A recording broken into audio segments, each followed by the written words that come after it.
Kota tanpa buku. Pernahkah kau ke toko buku, perpustakaan, atau taman bacaan? Tidakkah kau merasa istimewa ketika berada di dalamnya? Di sekelilingmu ada berbagai toko dari dunia nyata dan hayal, tempat yang pernah kau kunjungi dan yang belum. Informasi dan cerita dari masa lalu, masa kini, dan masa depan. Semua berpadu, semua berada dalam genggamanmu. Saat berada di antara buku, tidakkah kau merasa menjadi raja dan ratu? Ruang dan waktu seolah menyatu tanpa batas. Kau bisa terbang melintasi sekat negara dan melewati berbagai zaman. Kau bisa menyelam ke dalam samudera, melayang di angkasa, bercanda dengan aneka satwa, dan berkelana di tengah padatnya kota, juga di rimba raya.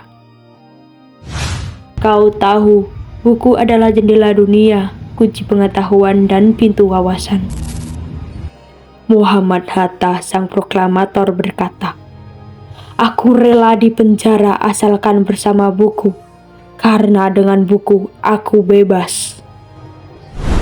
Melalui buku, manusia terbebas dari ketidaktahuan. Tempat-tempat yang dipenuhi buku adalah harapan berkembangnya pengetahuan dan wawasan. Apa jadinya jika kota tanpa buku? Pantaskah dia disebut kota? Di kota itu mungkin kabar datang dari sumber lain, dari koran, televisi, atau internet.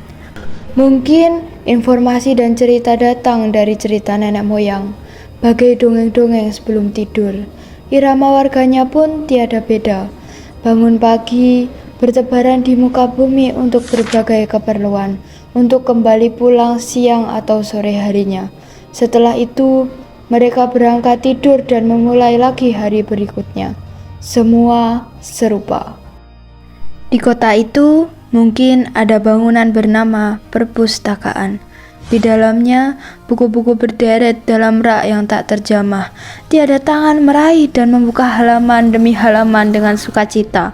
Mungkin juga ada tumpukan buku di sudut-sudut sekolah yang sepi dan berdebu. Jarang dikunjungi, jarang dibaca.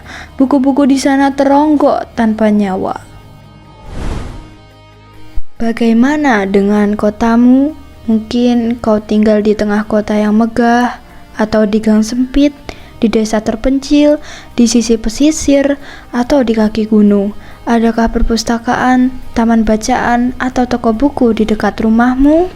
Jika ada, apakah tempat itu menjadi wadah berkumpulnya anak-anak dan warga, menjadi pusat berkembangnya wawasan dan pengetahuan, atau hanya menjadi pajangan?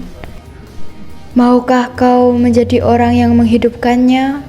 Kau bisa mengunjunginya dan mengajak teman-teman membaca dan berbagi cerita di sana. Jadikan tempat itu sumber kegembiraan dan pengetahuan. Jika tempat itu belum ada, maukah kau menjadi orang yang mulai menghadirkannya? Kau bisa memulainya dari sebuah sudut di teras rumahmu. Ajak teman-temanmu memulai langkah baru. Jangan biarkan waktu berlalu tanpa buku.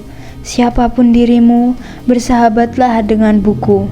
Dia akan menjadi teman setiamu sepanjang waktu.